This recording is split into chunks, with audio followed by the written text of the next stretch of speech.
Hey, it's Marthea Pitts, the MSW coach. I'm going to pin a comment at the bottom. Um,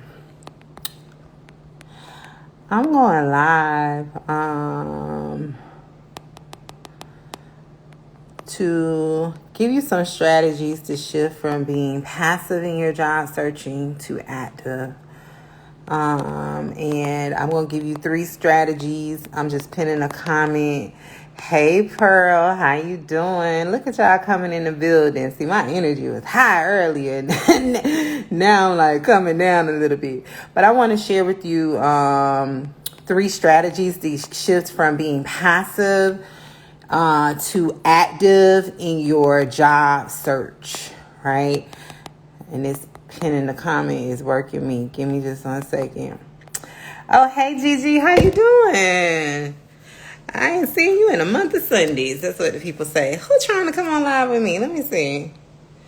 Oh, Gigi, you want to come on? Or is that an accident? Oh, you can't hear me. Hold on. Pearl, Brenda, can you hear me? Put a 1 if you can hear me. A 2 if you can't. Is it just Gigi?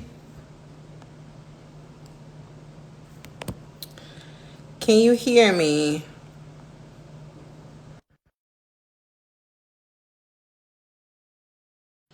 Gigi, you might need to go out and come back in. Let me tell Gigi. Gigi, go out and come back in. You might need to go out and come back in. So hopefully she'll come back in. All right. So I want to talk to y'all real quick about, I'm going to give you 3 strategies to shift from being passive to active in your job search. And one of my coaching clients is in the feed. I'm not going to shout her out, but she knows these strategies work, right? So, and the reason I want to share these strategies with you all today is because I am seeing over and over and over and over again where people are spending time on activities that are not yielding you job opportunities, interviews, job offers, right? And so if you are new here, let me introduce myself real quick. See, I get real excited about the topic and want to talk about a thing. My name is Marthea Pitts. I'm a 3-time award-winning workforce development career counselor and macro social worker. As of today, I've helped well over 172 social workers shift from being case managers to landing high-paying macro social work jobs where they are now making the most money they have ever made in their career lifetime. I'm helping them do that using just their MSW degree, their BSW degree, their public health degree, whatever graduate degree they have or undergraduate degree they have in their frontline direct practice case management experience. What I teach my coaching clients does not require them to go back to school, get another degree, get additional certifications, licenses, trainings. It doesn't require them to network. For my introverts, we don't network over here. We do actual strategies to get us jobs. And I turned my air off earlier. Now I'm turning it back on because I'm getting hot. But so it's kicking in. So in case you see me sweating. I also teach you how to get macro jobs without having leadership experience, without having to essentially sell your soul for $1, right? So it's commonplace for social workers to take the motions, to do volunteering type work, to get experience, to supposedly get macro jobs that they never get. I have created a system that works. I created it for my own career. That's how I was able to shift from being a case manager with 120 plus caseload to landing 5 macro jobs. And one of those jobs, the most recent one, was with one of the oldest think tanks in the country in Washington, D.C., where I provided assistance to mayors and their executive leaderships in helping them create career pathways and opportunities for youth and young adults. That's my population, in case you didn't know. And so why I have also created my education consulting business, the MSW coaches, because I want to get more change makers like me, more future generation of future leaders of the next generation in positions where they can impact change for the population issue they're most passionate about. So one of my coaching clients on here, she just wrapped up a big offer, right? We're gonna shock the world with that one. But my people get jobs every single day. So with that, I give information, I give strategies that you can implement right now, wherever you are, and I'm looking at my ear to see if it's kicking in, wherever you are, right? So if you are still in your case management job, you can do what I'm getting ready to share with you. If you are still in your social work program, you can still do what I'm going to share with you. If you're still in your public health program, you should be doing what I'm going to share with you. One of the biggest misconceptions that I hear a lot from social workers and people that fire me is that I'm going to wait until I graduate to start doing X. If you wait until you graduate, you have waited too late. I say that with a smile. The goal is to walk across the stage not just with your degree in hand, but with a job offer in hand. The biggest way to set yourself up for failure, disappointment, and let down about the education choice that you made to go back to school is to wait to start looking for jobs when you graduate. Okay. So let's jump into it. So I thought about it earlier when I was making my breakfast, which was late. It was a yogurt. Boring, I know. I was like, I want to talk to the people about the difference between passive and active activities in your job search and why it's imperative for you to shift to doing active activities to get jobs. So how I'm defining passive when we talk about job searches, a passive activity is doing something like I'm going back to school to get another degree. Why is that passive, Marthea? Because we know that going back to school does not yield you an immediate result, right? It doesn't even offer you a result in the next 3 to 6 months because a degree program typically takes about 2 to 4 years, if not more, depending on the program that you're going to. So if your key objective for going back to school is to get a better job, going back to school is not going to get you a better job until 2 to 4 years from now. And I'm assuming that you need a better job today, right? Today. Because we don't work for fun. We work because we have to provide for ourselves. We have to provide for our families. And what I always tell people, one good quality job will change your life. So passive activity, one of them is going to school. So if you're like, my strategy right now for getting jobs is to go back to school, or I'm going to go back to school, you need to listen up closely to the strategies I'm going to share with you so you can get active. Okay. The second thing is that I see a lot of social workers doing. I don't know where it was birthed out of. I don't know why it's such a phenomenon among social workers, but I'm learning about it more and more. Is the over reliance on informational interviews. I had never heard of the thing. Not saying that I'm know all be all about getting jobs, because there's a lot of people out here that do this thing. However, I never heard of that. And so when I looked it up, I was like, and when I started asking social workers, like, well, what's coming from these informational interviews? Are you getting job offers? Are you getting interviews? Are you being connected to job openings? Are you getting warm transfers over to hiring managers, people with hiring authority? And what I've come to find out is that these informational interviews that you all are conducting, you're conducting them with people that are low on the organizational chart. Meaning these are people who do not have any hiring power and authority. They're not even a part of the conversation in the hiring process of bringing people into the organization or on the team. And so the reason why how this becomes a problem is because I see a lot of social workers spending a lot of time in the informational interview stage. Meaning you're doing informational interviews for months, if not years. Right? So an informational interview based on the research that I conducted on this strategy is that you're doing information to learn about someone's job, someone's like career path, someone's scope. So when you take that preliminary information, you then use it as a part of your decision making to decide what direction you want to go in.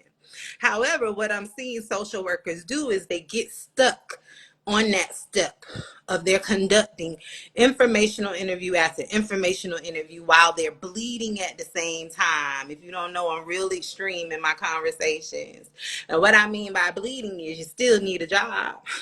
You're still suffering in your position due to burnout, being overworked, being underappreciated. So you're doing these informational interviews, but it's not yielding you a result. That's a passive activity. And I'm going to be real honest with you. The reason why many people get stuck in these informational interviews is because it's rooted in fear. It's fear. It's easier than hitting apply. I'm going to just go talk to to 5 other social workers about what they do. You collect and you collect and you collect and you collect information, but you never take action. But don't worry, I'm gonna give you something. I'm gonna give you 3 strategies to get active. The third thing that I see is a lot of, and it's kind of piggybacks on the informational interviews, is collecting of excessive amounts of information. And it's not even accurate information, right? It's a lot of secondhand information, a lot of incorrect information. That's why I pride myself on being a career coach that teaches my people the fundamentals of going out to analyze the job market yourself. I teach my people how to identify or figure out if they qualify for positions based on their experience. I teach my people how to go out and find job opportunities in the job market. I teach my people how to analyze career pathways to see, like, is this something that I really should get into? Will it benefit me greatly in the long term, right? We're just not picking things from the list. So when my people do what we call career exploration, which requires them to collect information, it's leading them to an active activity of eventually applying for jobs. However, what I see with a lot of social workers is that you're getting stuck in the passive activity. Karen in the building. What's up, Karen? Karen just finished the Macro Social Work Career Incubator, my 5-week career coaching program. Karen in the building. Karen's started applying macro jobs at the week 1. I love it, Karen. I love to see you in the building. You always make me smile. So I see a lot of people getting stuck in the collection of information. So those are the 3 ways, the 3 biggest ways that I've seen as of the last 2 weeks, where social workers are spending a lot of time on passive activities that aren't yielding you a job. The goal is to get a job. We have looked at enough information. So I'm going to give you 3 strategies to get active. If you are battling with confidence, if you're battling with internal fears, fear of being seen, fear of being heard, fear of being judged, fear of failure, fear of rejection, this is going to challenge you a little bit. That's why I always tell people, I can teach you everything there is for you to know in 3 months or less. I can teach you how to identify, apply, and interview for macro social work jobs. However, if you have not addressed your confidence issues, you are not going to hit apply. How do I know this? Because I've had many coaching clients who they had everything they thought they needed. They had the completed macro resume. They had the job titles. They met the qualifications, and they still never hit apply. This is why I do a lot of work with my coaching clients on the confidence piece. You're not born with confidence. You can build it. That was me. I'm extremely introverted. How I show up on the internet, I would have never did this back in my case management days. However, I took very strategic steps because I was clear on the plan that I had for my career. I was clear that when I'm in my doctoral program, I want to be able to work on a schedule that's flexible for me. Right? So I had to take intentional steps 5 years ago, 7 years ago to get to where I am. All right. So let's get into the active steps. And my ear ain't kicked in yet. I know it's like tired of me. So the 3 active strategies that I want to give you. Okay. The first is I want you to start applying for jobs. Ooh, Marthea, what do you mean? I don't have a resume. I don't have a job title. I don't even know if I qualify. I want you to hit apply. And not just to any job, right? Not the comparable jobs that you've already had, not the jobs in the salary range that you've already been in for the last 10 years. I want you to hit apply to the scary jobs. That's what I call them. That's what my people call them. We call them scary jobs. It's the jobs with the large sounding job titles. And you're like, it's no way I qualify for that. It's the ones where you look at it and you immediately X out of it because you're like, it's no way I can get that. Or it's the one with the large salaries and the 6 figures, and or in the high in the 80s and the 90s and the 70s. For some people, depending on where you're starting, and you was like, it's no way I can qualify for that. It's no way I can do that. Or if your mind instantly goes to, I would need another degree for that. I would need a doctorate. I would need a doctorate degree for that. Right? Those are scary jobs. I want you to start applying for them.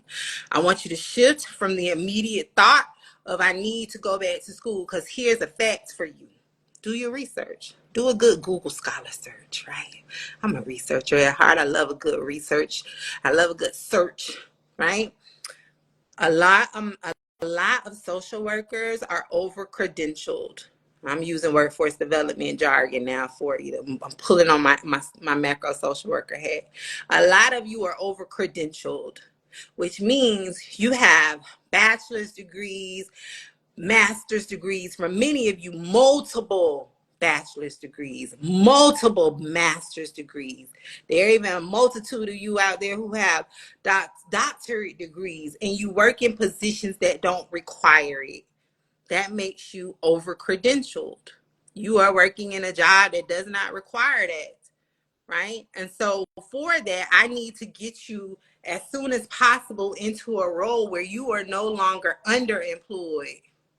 And so in order to do that, you need to start hitting apply to the jobs with the scary job titles and the large salaries, so you can start being where you're supposed to be on your career journey. So I want you to start applying for the scary jobs. I wrote my notes, so that's why I keep looking over here. The second thing that I want you to do to get active is I want you to start seeking out job opportunities. Now, I want to be clear. I don't teach my people to network. Why, Marthea? My workforce development hat back on. You ready?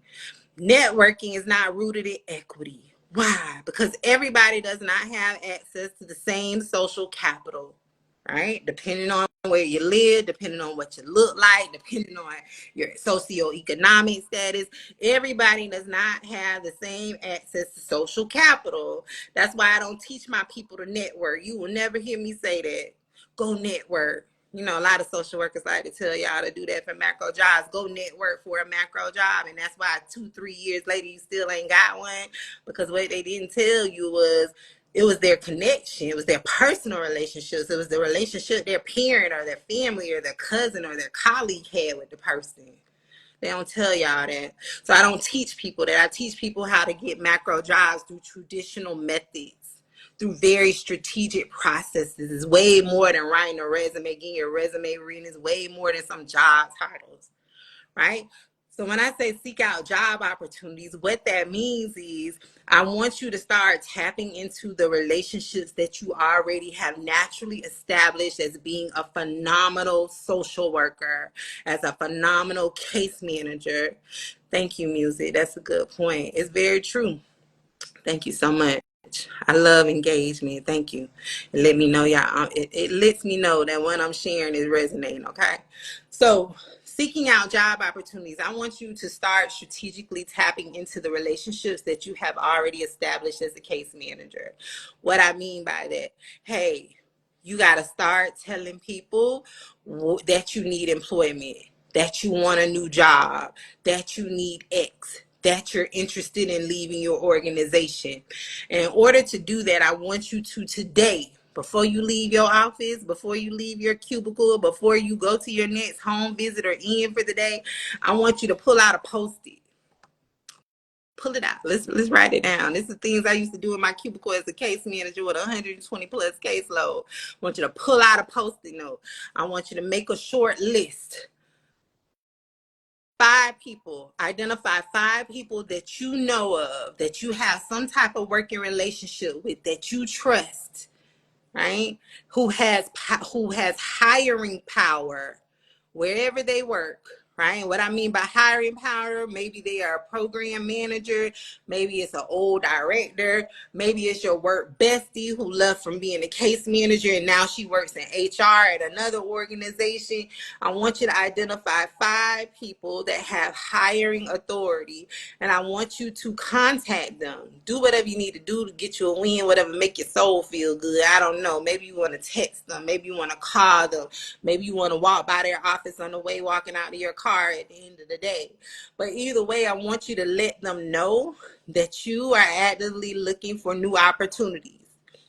That's it. We ain't got to give them no more. We don't have to tell them what type of job. We don't have to tell them what's going on at work. We don't have to tell them about our financial situation. None of that. Just say, I'm actively looking for new job opportunities. Do you know of anything? Do you have anything available? See, the problem is you are so used to giving everything you have away, but it's so hard for you to ask others for help. I can't tell you how many social workers I've given this strategy to who will not do it, but it works.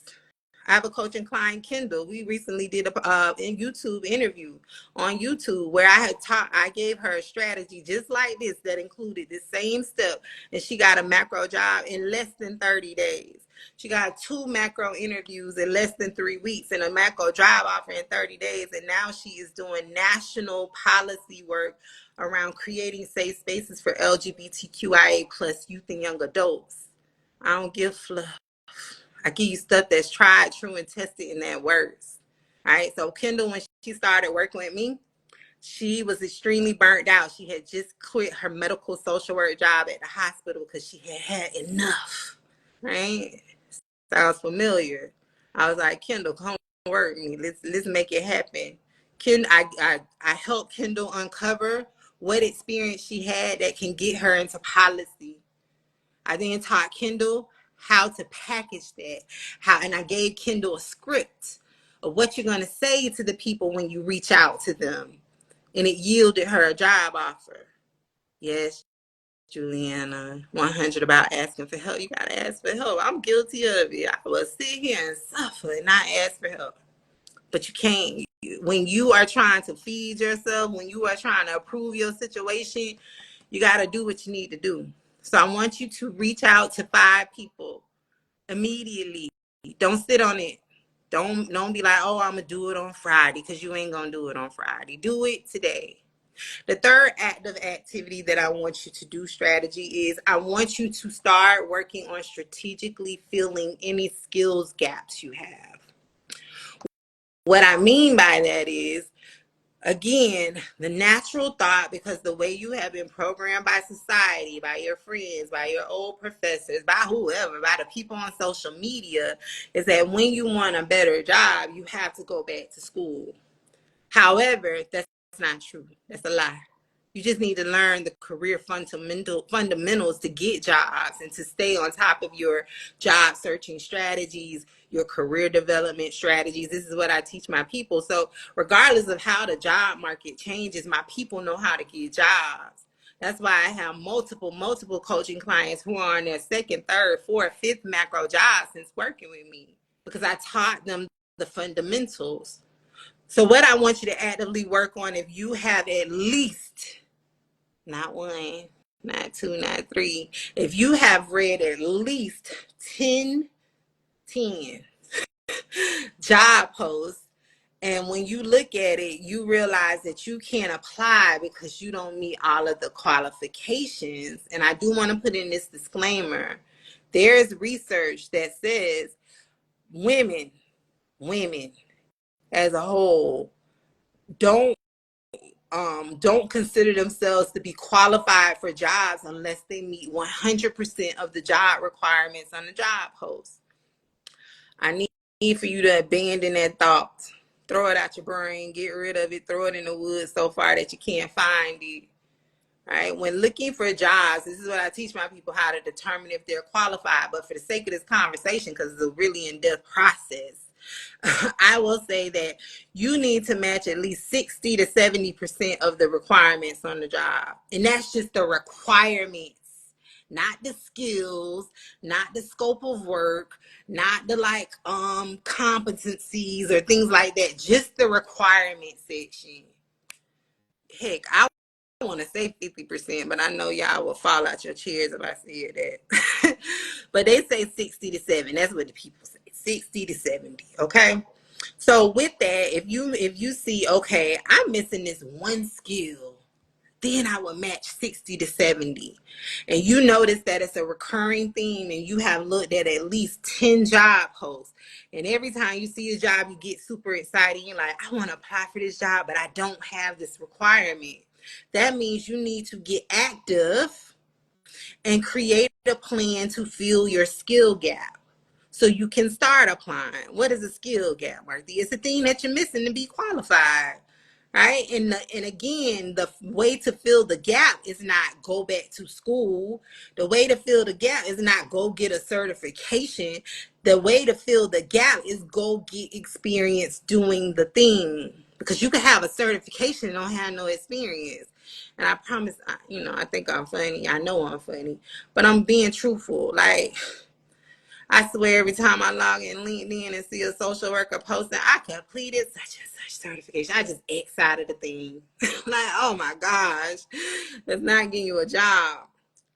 So in order to fill the skills gap, what you need to do is, if you realize, okay, I've looked at 10 job postings and the job that I really, really want, I need some budget management experience. You need to go find an opportunity to get budget management experience. And I'm going to give you two strategies to get it. You can either get it in your current job or you can get it outside of your organization, right? So the first way you can get it in your current job is if you are like a case manager. Let's say you're a shelter advocate. However, you're really, really interested in doing national work around affordable housing, right? Specifically around like the eligibility determination of affordable housing units, right? This is the example I gave earlier on TikTok. What you would need to do is, and if the job post is saying that you need experience around budgets or at least being familiar with budgets and things like that, and you've never done that ever a day in your life, in your current job, what you need to do is find opportunities to maybe go volunteer with the unit that is responsible for determining eligibility. And this is an example of like you work in a shelter or work with an organization that deals in affordable housing. So the example I gave earlier is that I was a transitional housing program coordinator. So one of my jobs was I was responsible for creating teams to help me go through the eligibility determination process to determine what participants I will take in every quarter based on the available units that I had available.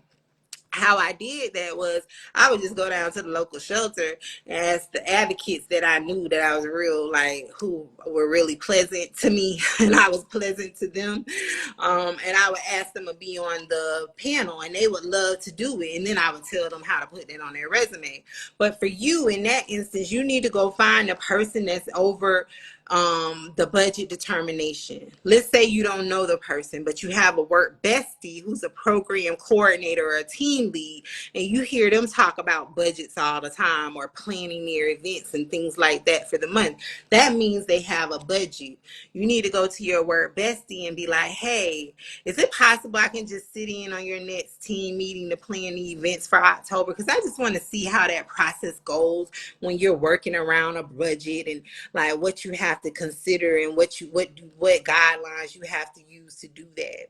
And you going in once every month just to sit in their team meetings to be a part of their conversations around planning the monthly events based on their available budget for that month for the program is exposing you to budget experience.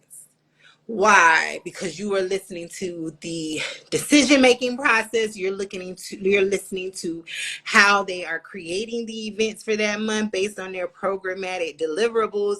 You're listening to how they're determining the budgets. You're listening to what do they do when there's not enough money in the budget or when the grant funds are inaccessible. You're listening to these things. And again, this is a process. You can't do this one time. This is why I encourage you all to do these things now while still in your case management job. So when you come work with me, it's easier for me to help you, right? So I want you to start doing that immediately. Start finding strategic ways to build your strategic gap, your skills gaps. So let's say you work in a job where you don't have anybody, you don't want the people to know your business. Okay, in that situation, then you would need to find an opportunity outside of work to get budget experience regarding affordable housing eligibility. The example I gave earlier was for me. What I did was I applied to be a part of my county commission affordable housing advisory board as a case manager. This is when I was in case management, right? And so in that, I was appointed by the county commissioner to be the vice chair of the advisory board because I applied under the status of being a community advocate. Why? Because at that time I was working as a transitional housing program coordinator with houseless individuals. And I was extremely concerned about the fact that when it came time to transition my people out of the transitional housing that our program provided, which was temporary, it was only for 2 years, they were having a hard time finding housing. Why? Because in my city where I lived, it's a college town. So all of the housing there is for college students, and everything else is sky high. So because I am macro interest and I knew I needed some budget experience, I went and applied. This is a strategic move. I didn't just wake up one day and do it. It was a plan. I planned it out. I made certain that I had a job that would allow me to get off work to go to the meetings because they were in the middle of the day. I made certain that I had all of the things that I needed to do to get me a win. So I would go to the meetings, and that's when I learned about the urban center and about how affordable housing is, how the need is identified for the region. I learned about how builders get credits for building affordable housing units. I learned about how the eligibility is determined to be considered to be affordable housing. I learned about the percentages that every county is supposed to have for affordable housing units, right? These were the things that I was a part of. I learned about budgets that the city had.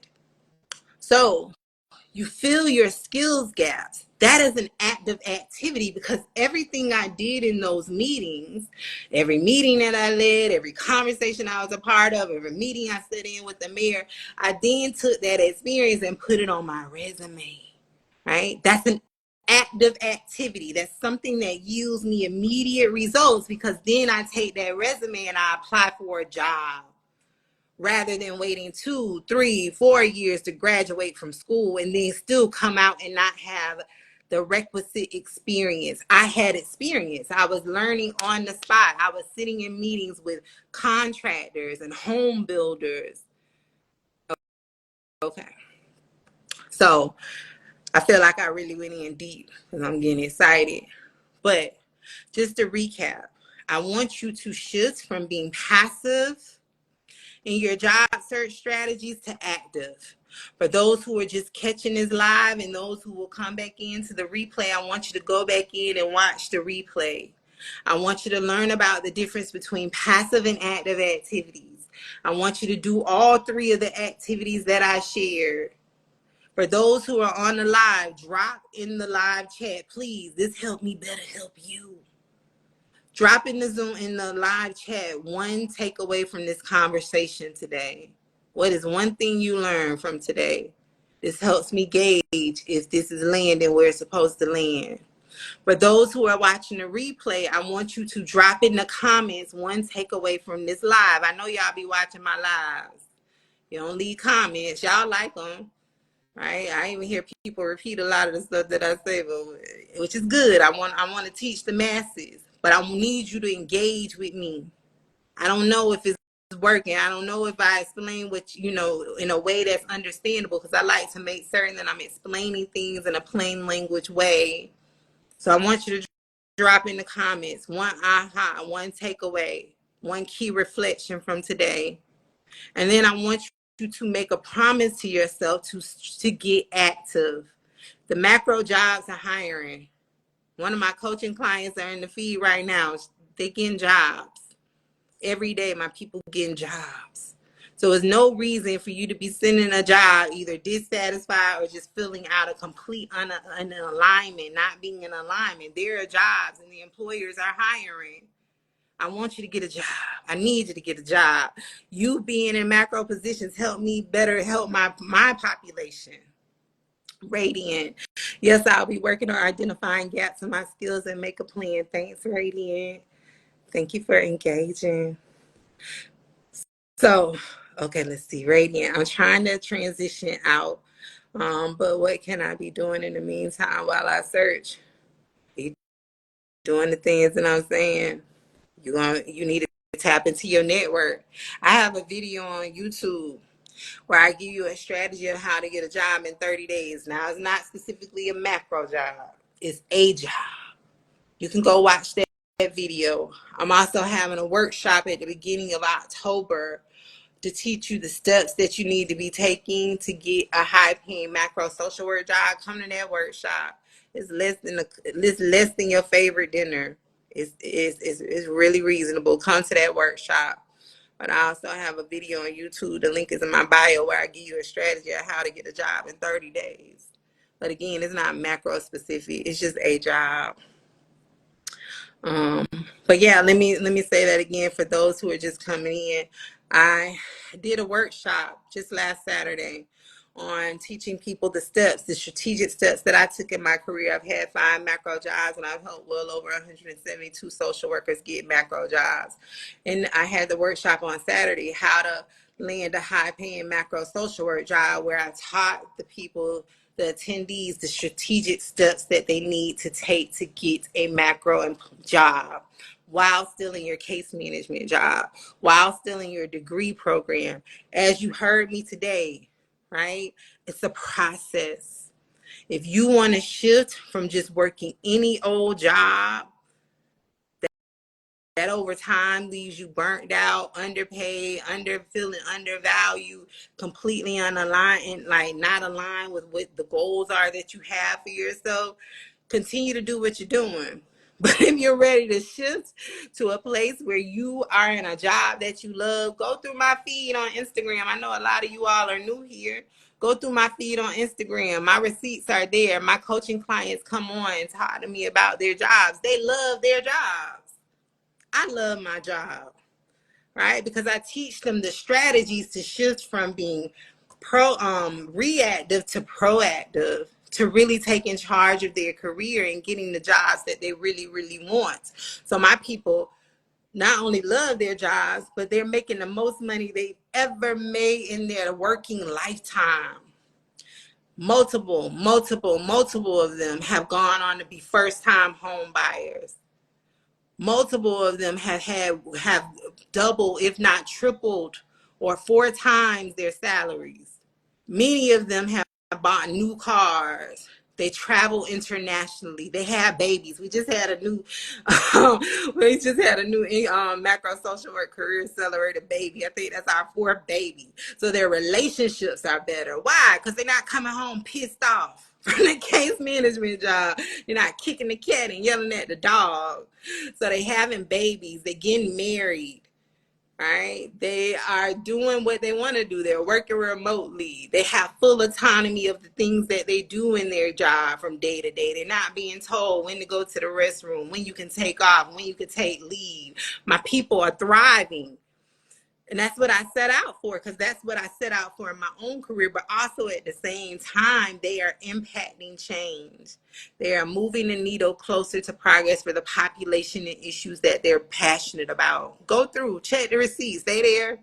It's in my feed. It's in the link in my bio. They're all on my YouTube channel. I just posted a testimonial yesterday, Sunday, with one of my coaching clients.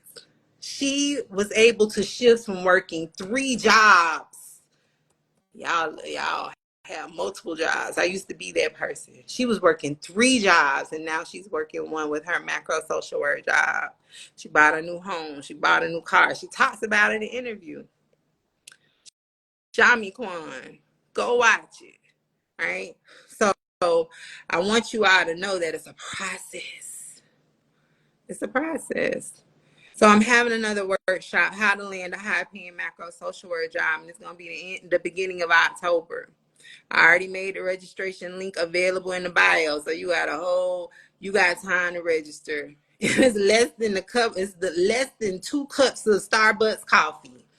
And I'm going to teach you the steps that you need to be taking now to prepare yourself for the high-paying job that you want. Because ideally, I would like for you to come already having done the prerequisite things, right? It just makes our time together a lot more easier, instead of me like trying to do surgery on what you've been doing. Because for a lot of you, you have been working in medical social work, you've been working in schools, you've been working in child welfare, you've been working here, you've been working there, right? But the workshop that I'm having the beginning of October is me teaching you the steps that you should be making. It's a very strategic process. This is how my people go on to get to their second, third, fourth macro job without even applying. One of my coaching clients was recently recruited by Harvard. They were flown out across country to come interview for a job in higher ed leadership. Why? And this person just graduated during the height of the pandemic from their MSW degree program and had worked 1 year on employee assistance line. You know, employee assistance, or you're calling and you're helping the people triage their needs. He now does national work around youth development for his population. He landed 2 macro jobs after working with me. He since then is being actively headhunted by R1 prestigious universities, and he's never worked a day in his life in a university system until the first macro job. Why? Because of the strategies I taught him. It's a process. If you go into your career thinking I just wake up and apply to a job and I take the first one that floats by, you're going about it all wrong, and that's why you're coming up against the wall. So start today. Be active instead of passive. And make certain that you're doing work to address your confidence issues, because a lot of people have that. You got to do your work. All right, I'm going to go and take a nap. No, I ain't going to take no nap. Look out my window. But thanks for joining me. Have a wonderful day. Click the link in the bio. Join the next workshop. Happy macro career planning. Bye.